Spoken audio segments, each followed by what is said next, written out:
She thought she'd won everything. As the gavel fell, my ex-wife Elena Voss stood in the front row and whispered loud enough for the gallery to hear, "Finally free. The empire is mine. My name is Julian Kane. 5 years behind bars for embezzlement I never committed." She smiled as the cuffs clicked, a sharp, victorious curve of red lipstick. I kept my eyes forward. No tears, no outburst. Just the slow burn of certainty. The evidence had been surgical: fake invoices, hidden transfers, timestamps that aligned perfectly. Too perfect.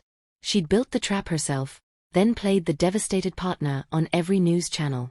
"He broke my trust," she told the cameras, voice trembling on cue. "But I'll protect what we created."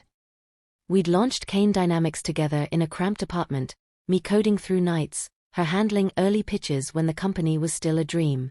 I made her COO when the Series A hit. I gave her keys to the kingdom because I believed in us. Marriage followed. So did the knives. Prison arrived like a long, quiet chess match. Day 1, I passed my attorney a single folded scrap: "Locate Victor Lang. Tell him his estranged son is serving time on fabricated charges. She has no clue about my bloodline." Victor Lang wasn't just wealthy. He was the shadow architect of half the tech world's biggest exits, the man magazines called the Ghost of Sand Hill Road. My mother had extracted one promise from him decades ago: stay invisible unless I called for him. I'd honored that promise. Until now. He came alone to the visitation room, silver hair, calm eyes that missed nothing. "Julian," he said simply.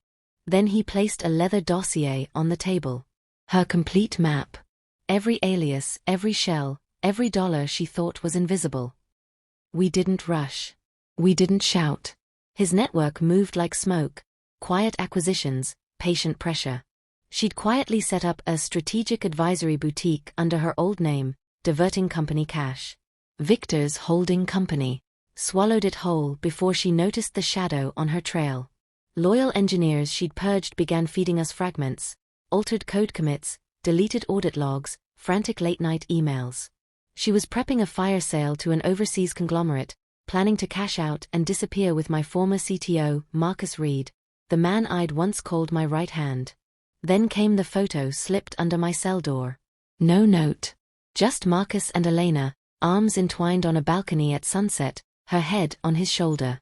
The architect of my downfall wasn't acting alone. They'd designed it together. The final boardroom meeting was set for a sleek downtown tower. Elena arrived in a cream power suit, radiating poise.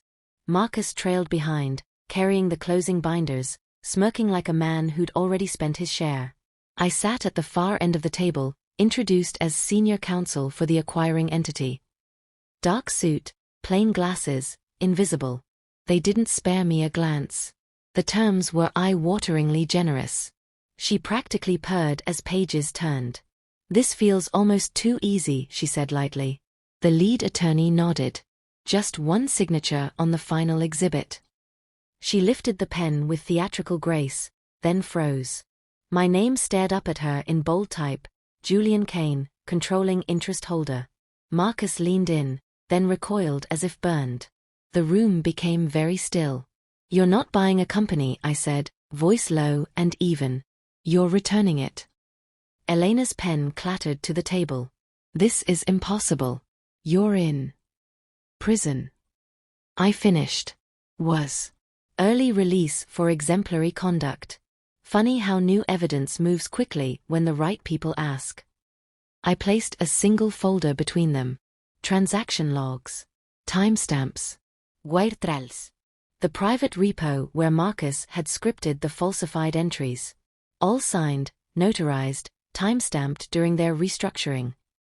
Marcus's face turned gray. "You can't prove." "I don't need to prove," I said. "You already did. Every transfer you hid. Every document you doctored, you filed under your own names. 5 years gave me time to learn patience. You gave me the receipts."